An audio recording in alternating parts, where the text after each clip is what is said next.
hanya alat bantu. Yang ketiga, dipastikan bahwa ketika kita menyajikan gitu, jangan muncul banyak noise sehingga di satu sisi kita bicara, di sisi lain suara video juga muncul gitu, sehingga dalam komunikasi semacam itu bukan cara berkomunikasi di kelas yang efektif. Terus yang berikutnya, Baik, Bapak.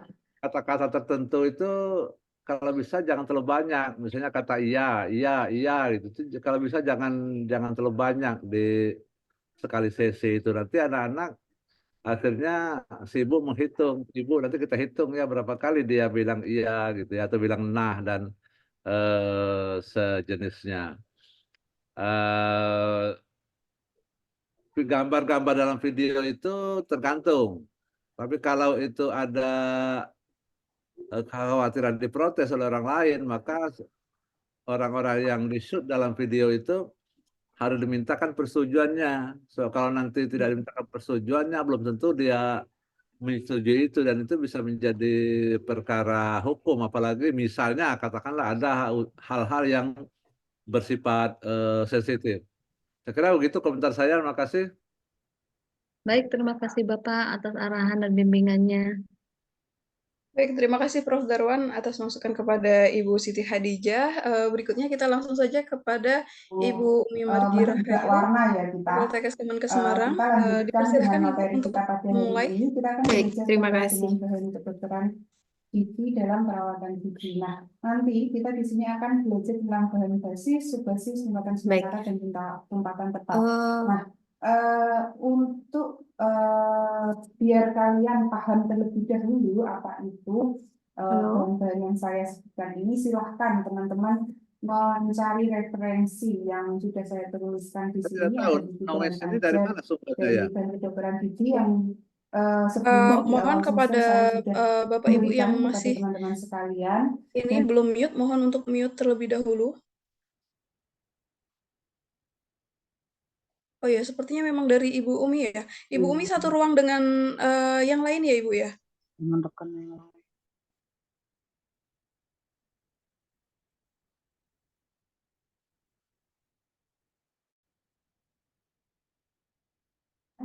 Mohon izin untuk Seperti itu ya. men-share, untuk share Kemudian, screen. nah ini saya jelaskan sedikit. Oke, silakan. Ini Ibu Umi, mohon maaf, ini memang Ibu satu ruang dengan yang lain ya Ibu ya? Memang suaranya memang benar dari ruangan Ibu soalnya. Oh iya, begitu. Oke. Ini masih terdengar ada noise apa tidak? Iya, masih ada background belakang, masih ada yang bersuara. Untuk bahan tumpatan tepat. Nah, bahan basis ini Baik, terima kasih. Selamat pagi, Assalamualaikum warahmatullahi wabarakatuh semuanya. Waalaikumsalam warahmatullahi wabarakatuh. Baik, apa kabarnya hari ini? Sehat semuanya? Alhamdulillah, sehat Ibu. Sehat, Alhamdulillah. Baik, sebelum kita mulai untuk perkuliahan kita pada pagi hari ini, ada baiknya kita berdoa terlebih dahulu. Saya persilakan untuk berdoa terlebih dahulu. Berdoa dimulai. Atau bisa di-scan dari scan ini ya. Berdoa selesai. Oke, Oke.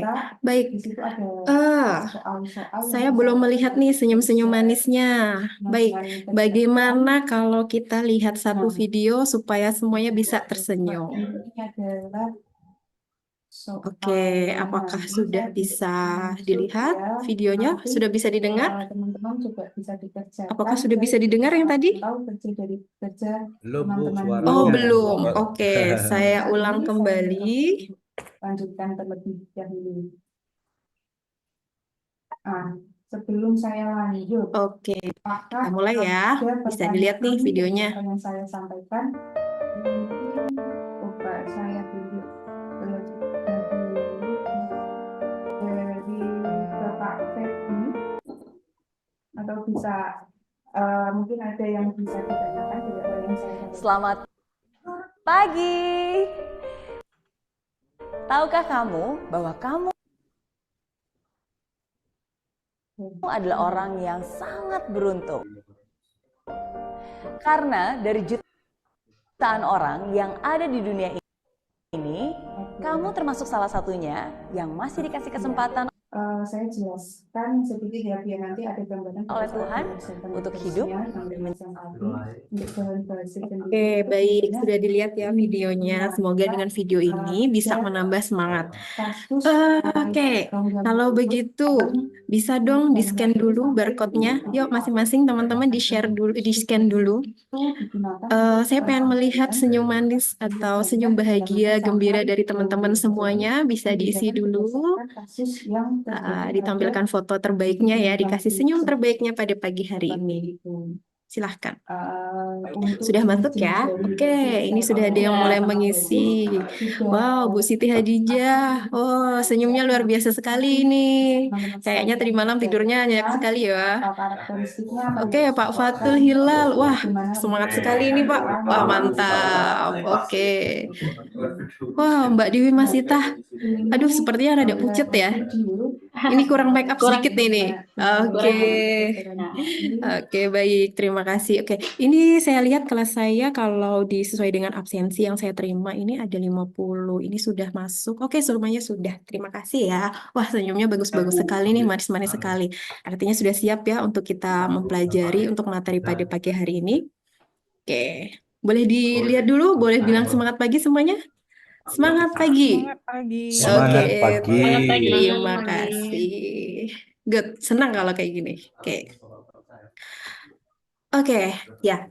Baiklah, sesuai dengan kontrak pembelajaran yang sudah sama-sama kita pegang, pada pagi hari ini kita akan mempelajari terkait dengan diabetic ulcer. Diabetic ulcer atau nama lainnya itu luka diabetes. Apakah di sini ada yang sudah pernah mendengar atau sudah pernah punya pengalaman sendiri terkait dengan diabetic ulcer?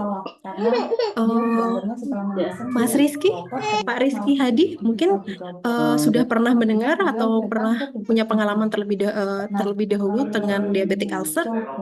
Terima kasih Bu Umi. Assalamualaikum. Saya akan coba menjawab.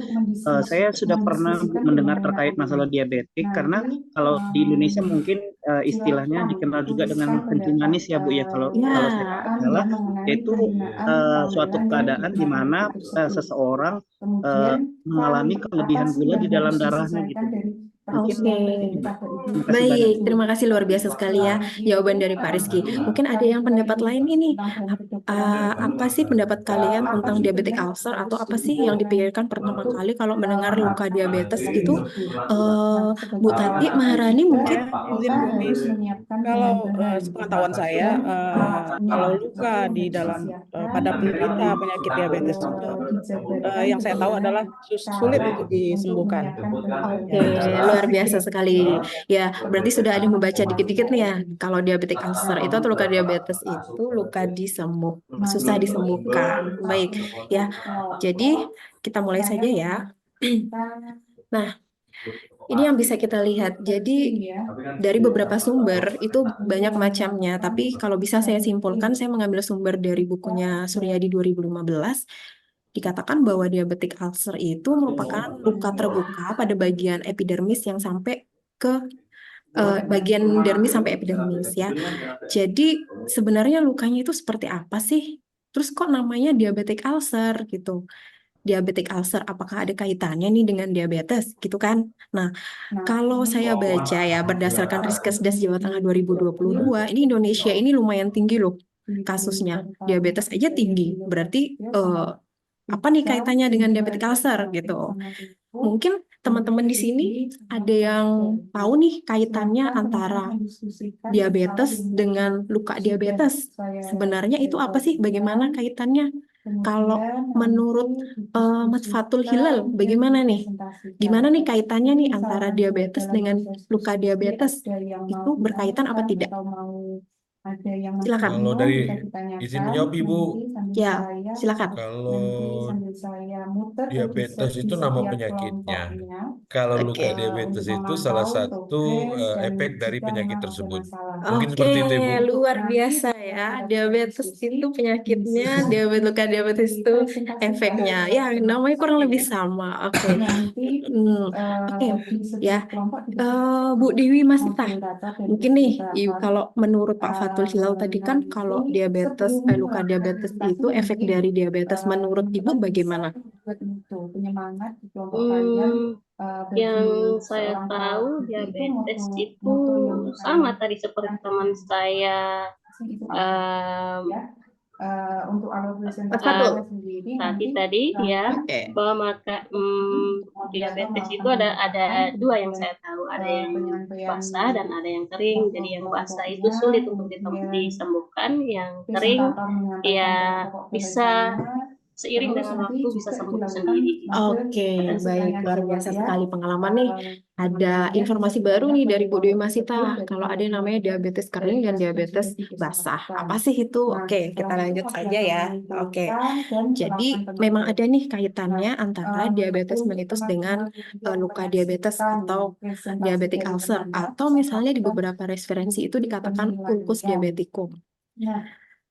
Nah, coba deh, tadi kan dari Mas Fathul sudah menjawab, Bu Masita bisa menjawab, tapi belum semuanya. Yuk, bisa dijawab deh ini. Di-scan dulu, silakan dijawab. Ini bagaimana sih sebenarnya kok bisa dari diabetes itu menyebabkan diabetic ulcer? Yuk, silakan di-scan dulu. Nih saya mau lihat dulu nih pendapatnya yang lain nih. Wah, luar biasa nih, Pak Eko Budi sudah menjawab ini. Wah, diabetes itu komplikasi ulcus diabetik, komplikasi dari diabetes. Oke, ini menurut Pak Eko Budi. Ada yang lain menurut Pak Rizky Hadi ini juga diabetes itu berbeda dengan diabetic ulcer, Bu. Oke, terima kasih ya. Responnya cukup baik ya. Masih satu sepertinya, Bu Siti Hadijah. Coba Bu, ada kendala? Oke, sudah masuk ini jawabannya.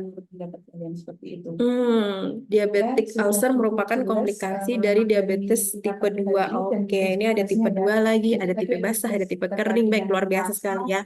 Jadi, beberapa pendapat dari teman-teman ini memang sudah sangat mengarah terkait dengan apa sih kaitannya antara diabetes mellitus dengan diabetic ulcer. Oke, next saya akan menjelaskan terkait dengan patofisiologinya. Nah, bagaimana sih kok bisa terjadi diabetic ulcer dari diabetes ini?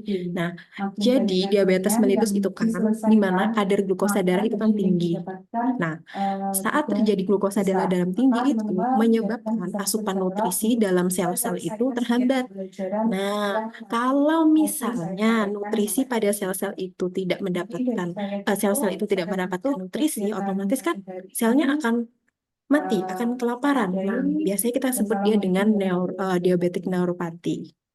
Nah, hal ini bisa menyebabkan terjadinya luka yang tidak disadari. Tiba-tiba aja sudah merah, tiba-tiba aja sudah kok bernanah. Nah, luka inilah yang kita sebut dengan diabetic ulcer. Kok bisa tidak bisa dirasakan ada luka? Kenapa nih? Gitu ya. Nah, kenapa nih kok tidak bisa?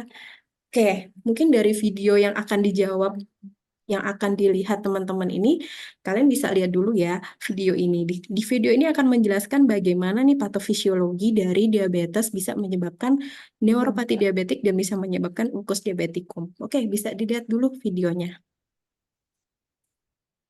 Diabetic neuropathy is nerve damage caused by diabetes. It is the most common diabetic complication of.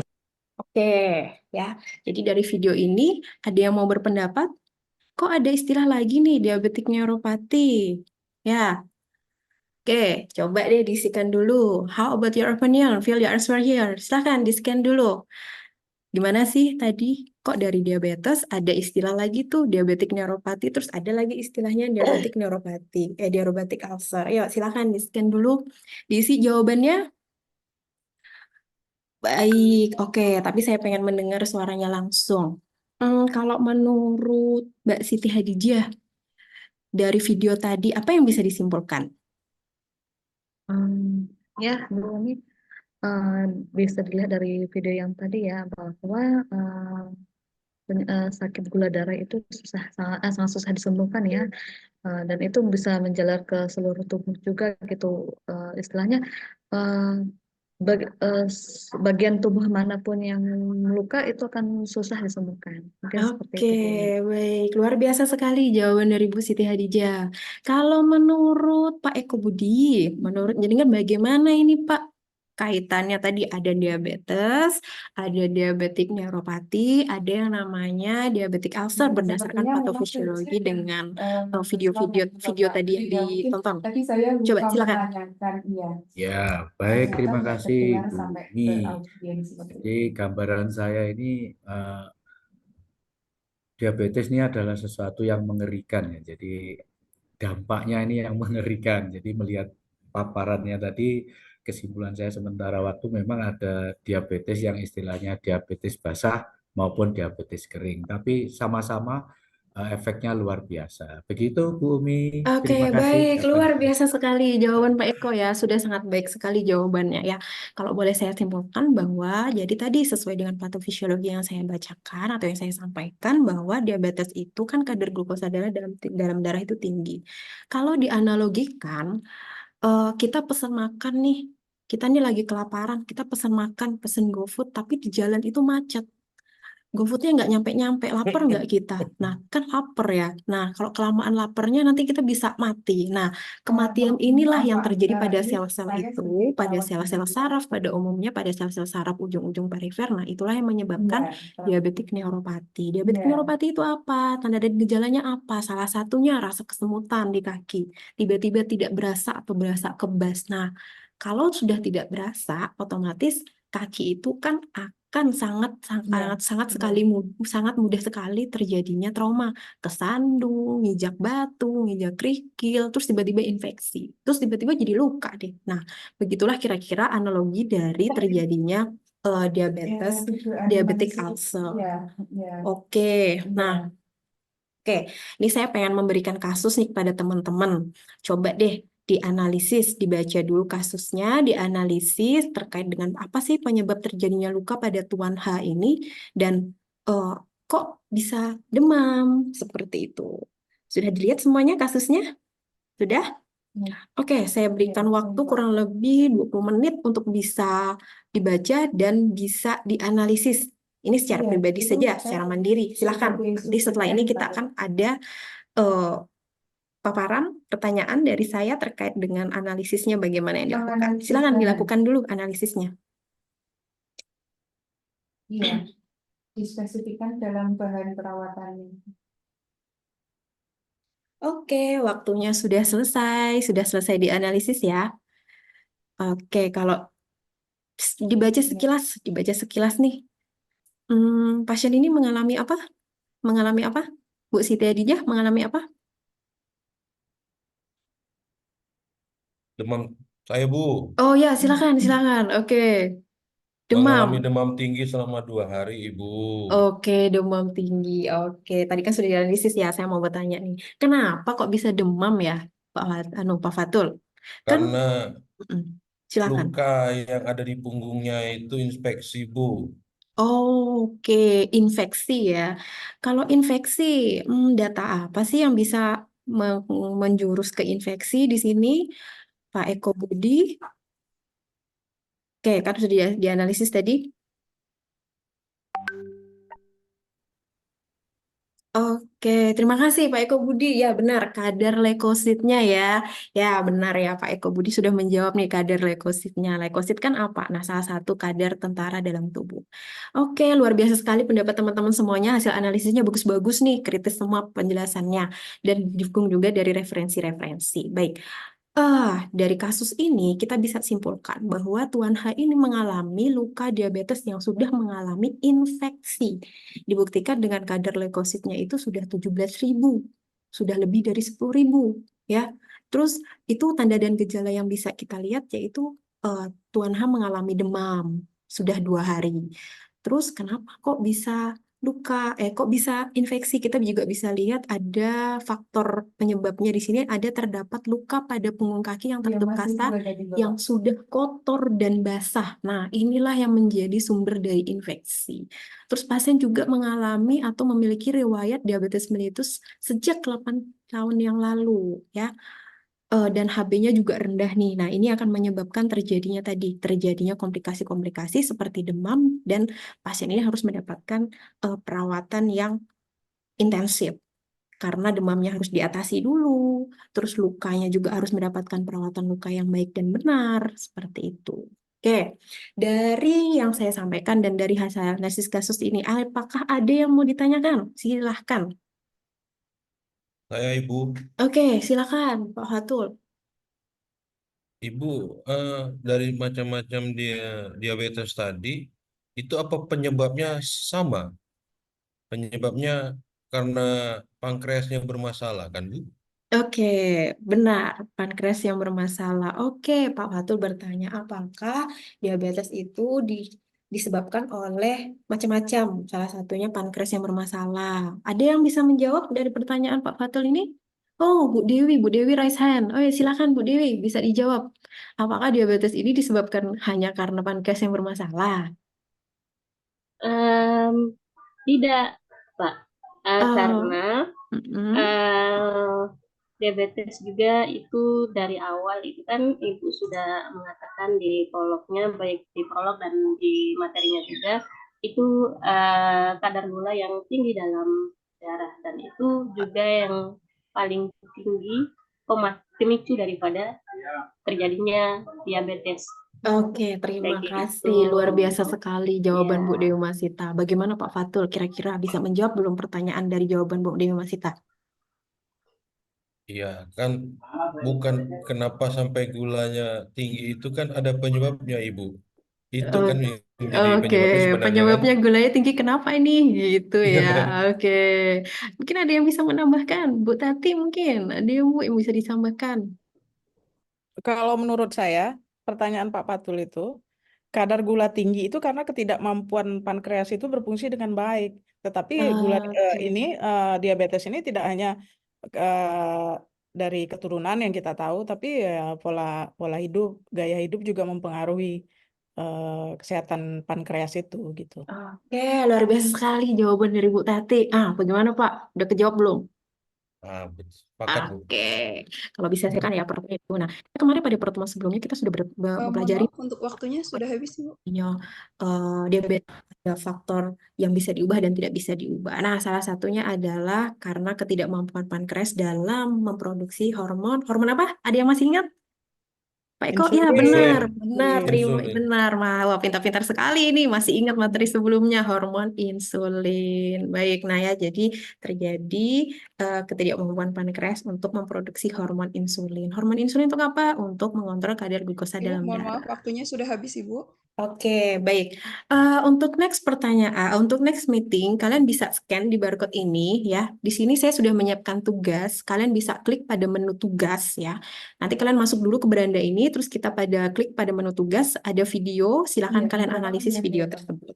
Oke, kita akan bertemu di hari Rabu minggu depan di jam 8 pagi di tempat yang sama. Saya ucapkan terima kasih untuk atensinya pada pagi hari ini. Terima kasih. Assalamualaikum warahmatullahi wabarakatuh. Waalaikumsalam warahmatullahi wabarakatuh. Terima kasih, Baik, Bu. terima kasih, Bumi. Terima kasih. Bumi. Ya, baik, langsung saja kepada Prof. Darwan untuk memberikan saran dan juga masukannya, Prof. Baik, ini pertama saya selalu mengingatkan, karena saya ini kan kerjaan saya presentasi depan umum ya sejak masih muda. Dan saya diundang kemana-mana untuk banyak hal. Mungkin kita beda pendapat, tapi saya tidak mau sama sekali kalau bicara saya diinterupsi. Karena waktu. Itu prinsip, betul, saya pegang betul. Kalau dia minta aja 5 menit, saya 5 menit. Karena bicara singkat itu memang tidak mudah. Tapi di banyak tempat juga saya menemukan orang ketika nanti sudah diminta waktunya habis, masih nawar-nawar lagi gitu. Ini coba diperhatikan betul, itu paling tidak versi saya lah. Yang kedua, kalau kita mau presentasi itu dimanapun juga pastikan tidak ada gangguan. Gangguan suara, gangguan macam-macam begitu. Karena itu di ruangan tuh kadang-kadang kan ada diingatkan oleh pembawa acara, handphone harus dimatikan atau di silent begitu. Nah, yang tadi Ibu kelihatannya Ibu pada ruang yang bersama sehingga noise itu hampir menghabiskan setengah waktu presentasi.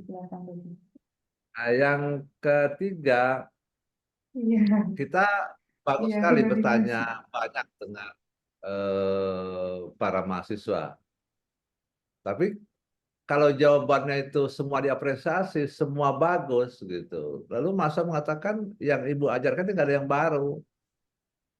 Karena itu maka ada beberapa jawaban itu sungguh pun kita apresiasi, harus kita luruskan. Terima kasih Pak Nawi atas Tapi kalau sarannya. tidak ada yang kita luruskan jawaban itu, maka berarti seluruh mahasiswa itu sudah memahami apa yang kita ajarkan dan itu mereka akan menganggap tidak penting. Nah, yang Ibu ajarkan udah tahu semua kami kan gitu kan kira-kira begitu. Karena itu maka kita harus punya paling tidak sungguh pun jawaban mahasiswa itu benar, kita harus menambahkan beberapa sisi pandang lain sehingga ruang kuliah itu menjadi tambah yang lebih tinggi. Yang ketiga, yang keempat mungkin ya, kalau kita presentasi di ruang yang besar gitu, pastikan jenis huruf dan ukuran huruf itu menjadi perhatian sehingga mahasiswa itu bisa melihat teksnya, kecuali ada jaminan bahwa masing-masing mereka punya file yang kita tampilkan sehingga dia bisa melihat di layar laptop masing-masing atau di layar handphone masing-masing. Aku pengen menangis. Sukses ya. Terima kasih. Baik, terima kasih, Prof.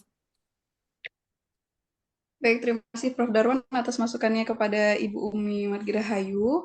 Kita lanjutkan untuk yang berikutnya Bapak Rizky Hadiwibowo dari Universitas Bengkulu. Pada Pak Rizky, dipersilahkan Bapak.